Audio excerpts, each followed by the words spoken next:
Good evening. Welcome to my live stream. This is welcome to the community Alo Habit.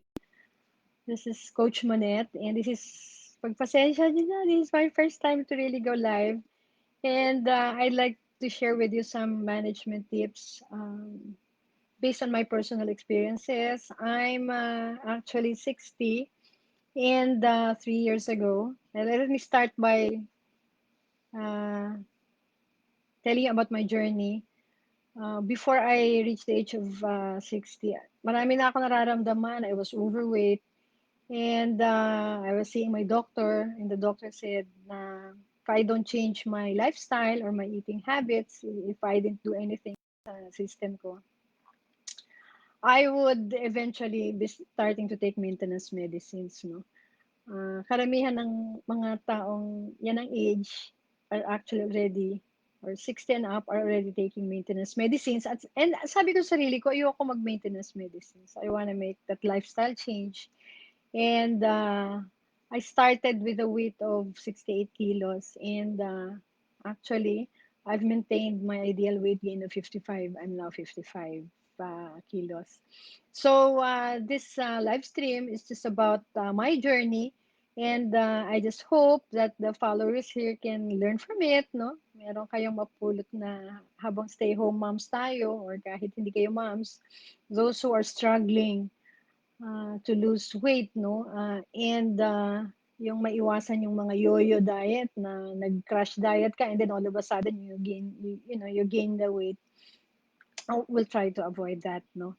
So, yun ang journey ko. And I only actually did four things, no?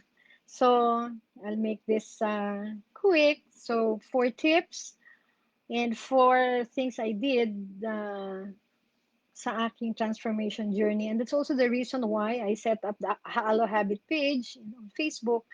It's really to advocate for health and wellness and so that more Filipinos will be more aware of some weight management issues and adopt some healthy eating habits.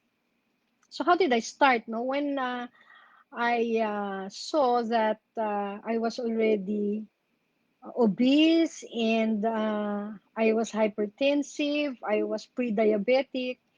Um, ang una kong ginawa is really to take my BMI or body mass index. This is actually my suggestion to the ones listening out there. Good evening po pala sa inyong lahat. Tingnan niyo muna yun yung body mass index. No? Madaling i-calculate yan. BMI ang tawag dyan. No? If you're on Facebook, there's a formula for actually checking out your BMI just to find out kung are you normal, are you obese.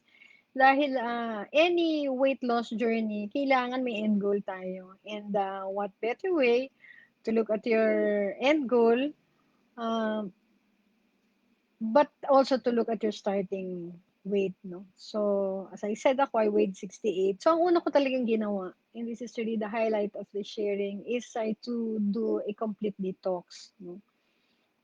I don't want, it's the 9-day detox program. Bakit po kailangan ng mag-detox, no? Before you adapt to any kind of diet weight loss plan, you just have to do some body cleansing first. So 9 days, no, I used natural supplements to do this 9-day cleansing program. And ang purpose talaga ng cleansing is, remember, no, average Filipinos eat from 5 to 6 times a day. So, ang cleansing, so imagine niyo yung fecal matters na nag-accumulate sa colon, no? And if you don't do cleansing annually, even if you're not overweight, this will lead to those fecal matters na hindi nalilinis sa ating colon will eventually lead to some forms of cancer and other debilitating colon-related diseases. So yung 9-day cleansing was critical sa transformation ko talaga, no? I This is aloe-based and what happened after 9 days is maganda yung program eh. Gusto ko siya kasi for 9 days wala kang intake, no? Parang nilinisin niya talaga yung system mo. And then, wala kang hunger pangs, wala kang tiredness, and bonus yung weight loss actually after 9 days. So, After 9 days on the, I do this actually twice a year. So after 9 days, ako personally when I use this 9 day program, I lost about 5 kilos, and that's a regular testimony of people who've tried this natural cleansing program.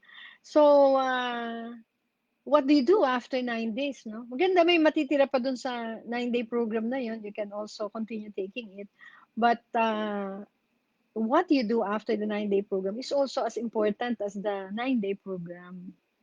So, ang ginawa ko po, I did three things, no? Number one is, I practiced intermittent fasting. Hindi ko po alam kung if you've heard about IF or intermittent fasting, but it is research-based and scientific. And since Filipinos eat from 5 to 6 times a day, ang sinasabi nila yung maraming sakit ay galing dun sa overeating, no? Hindi pa napoprocess ng body yung kinain natin, kakain na naman tayo. Ilalay na pa na naman natin yung colon natin. Hindi natin na ilalabas lahat. And meat, especially red meat, no, takes 48 hours to be processed at ma-eliminate. So, ang science po ng intermittent fasting is you dedicate eating times or eating periods within a 24-hour period. So, ako personally, I did, ang tawag dyan is 16-8, no? You'll hear about it. 16 hours of no food intake, no? And then 8 hours of eating food, no? So, my eating time, of course, you can set it, no? Within the 24-hour period. My first meal is at 12 o'clock ng noon time, and my last meal is at 8 o'clock, no? I think naka-jumpstart din ito, no? After nung detox ko, naka-jumpstart ito talaga ng weight loss. No? Bilis talaga nito na makapag-result ng weight loss. So, paano yan, Coach Monet? Nakakapayat, nakakapanghina. The body adapts because I've been doing IF for 3 years now. And eventually pala the body and your digestive system adapts to that system. So, ang benefit ng intermittent fasting or IF is you can take all the calories required by your body. Like ako, kailangan ko ng 1,800 calories. So from 12 to 8, I eat all the food that, of course, may choices din ako ng healthy food, no? But after 8, hanggang kinabukasan, wala na akong kinakain. I take coffee or tea, no? Pero maybe light snacks, but the real meal for me is only twice a day, no? So you can try it, no? You can try it, and hindi kayo kailangan mag-worry, no? Hindi kayo magugutom kasi nag-a-adapt yung body, and you're not supposed to actually be hungry because all the calorie requirement of the body is taken from 12 o'clock to 8 o'clock. So, mali rin po yung nagka-crash diet na hindi ka kakain, no? Yung kalahati, yung minimize mo lahat na food mo thinking na it will lead to weight loss, it won't, no? It won't lead to weight loss. Baka magkasakit pa kayo ng ulcers niyan. Ang maganda sa science ng intermittent fasting is take all the food that you want to eat, your snacks, but limit it to the prescribed time of 8 o'clock, and then of 8 hours, in 12 to 8, and then you can do your fasting ng 8 hanggang gabi up till 12 noon.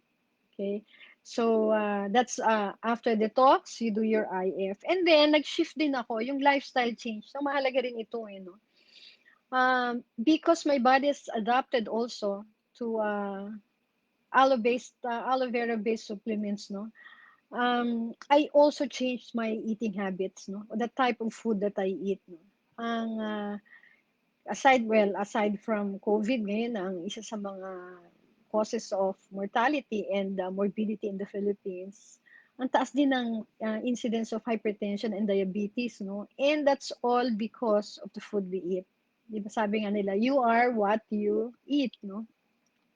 So, nag-shift ako sa low carb diet kasi natakot ako na mag-lead sa diabetes yung aking pre-diabetic state nung when I started this in 2018, no? Because my mom was also diabetic already. So I said, no, ayokong umabot na, kasi predisposed na ako dyan na magkaroon ako ng insulin and all, no? So, yung low carb diet is also wonderful because You eat less carbs, you have more energy. Alam nyo ba yun? The more carbs you eat, the more sleepy you become. Hindi nyo ba napapansin? After a very heavy meal, you become lethargic, inaantok ka pag busog na busog ka. Maganda sa low carb diet. Hindi mo, you have all the energy, no, to work, to do your online business.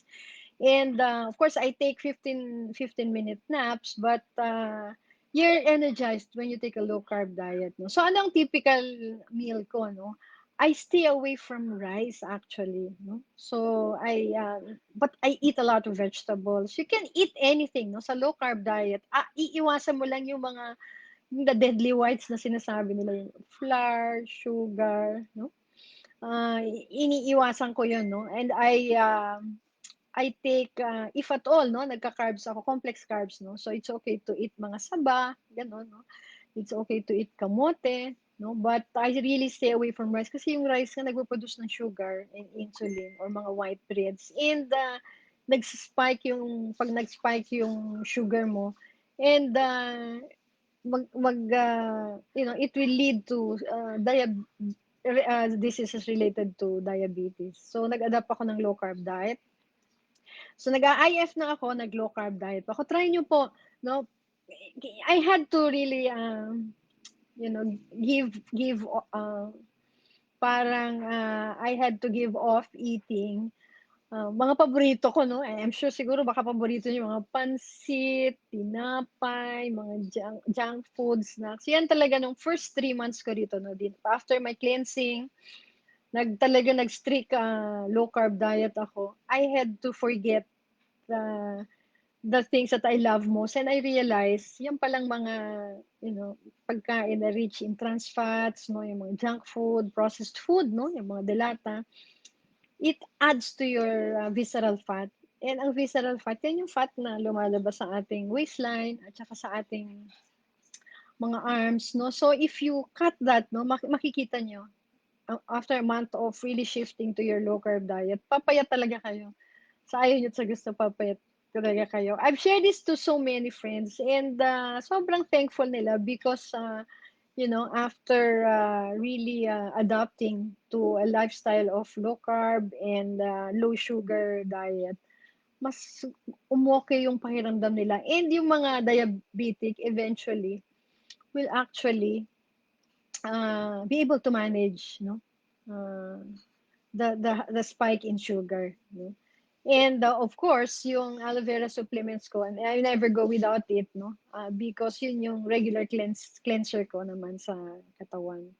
So I said I'll teach you 5 things, no? So I started with the detox, and then mag-intermittent fasting kayo, and then you adopt a low carb diet. And actually, high good fat in a low carb diet is also good, no? Kaya nauso din yung keto diet, o nag-partial keto diet din ako. Because there are fats that are good and that will give you energy, no? Kung magbabawas kayo ng carbs, no? Like avocado is really good. Nuts, no? Nuts are good snacks, no? In moderation, chicharon, no? So may mga lista yan, no? And actually, you can chat me after, no, you can ask questions from me, no, kung ano exactly yung diet plan ko, and I'm willing to share it with you after this live stream, no. Just communicate with me, join the Alo Habit community, and I'm willing to ask or to answer all your questions. And of course, yung panghuli is the exercise. You have to burn those calories, no?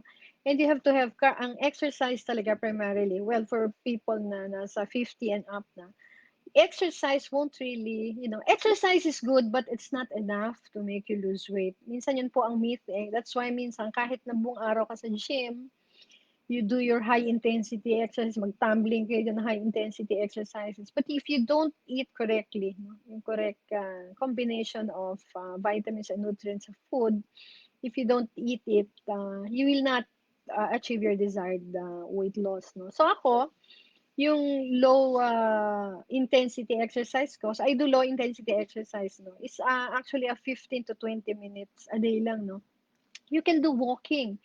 Um, my coach taught me to do anaerobic exercise, no. Ano ba yung anaerobic exercise? Kasi pagka very predictable yung exercise natin. Let's say, maglakad tayo, no, ng 5 kilometers, no? Pero pare-pareha lang yung motion ng muscle natin. Nagkakaroon siya ng yung memory ng muscle natin, hindi ka na majo-jolt yung cardio, yung heart mo kasi nape-predict na ng muscle mo kung paano ka magmo-move, no? So, ang anaerobic is i-shock mo yung muscle mo, no? Sirain mo yung memory by doing a combination of walk, run, no? So, kahit sa paligid lang ng bahay kasi mahirap nang lumabas ngayon, no? You run fast, sprint, no? And then bigla kang tumigil, mag-walk ka. Sprint, walk. Test your calorie loss, no? When you do that, kung may calorie loss counter kayo sa relo ninyo, no? And then tingnan mo yung pawis mo, sobra talagang very effective siya. So I do anaerobic exercise a lot. Whether you do stationary biking, because I also have, if you notice, likod ko may stationary bike. So I also do stationary bike, no? So I pedal fast and then I pedal slow. Tandaan nyo lang, slow, fast. And then, of course, sa umpisa, you do your basic exercise, warm-up exercise, and then cool down in the end. But if you take 15 to 20-minute exercises the whole day, okay na yun for the heart, no? I think at this point where we're all lethargic, nasa bahay lang tayo, kailangan ng heart natin, may exercise, cardio exercise. So that's it, no? Yan yung tips ko for the day. And just to summarize it, no? You do your cleansing, no? You start with cleansing, and then you do your IF, no? Intermittent fasting, and then you choose your lifestyle plan, the meal plan that you want to take, and then you do your 15-minute exercise. If you want to learn more about my detox program, about my Clean 9 program, please feel free to DM me at alohabit .com, and or welcome to the Alo Habit community where I regularly post about healthy habits, especially in this time of pandemic. Thank you for watching. My name is Monette, and bye. Have a safe day and night.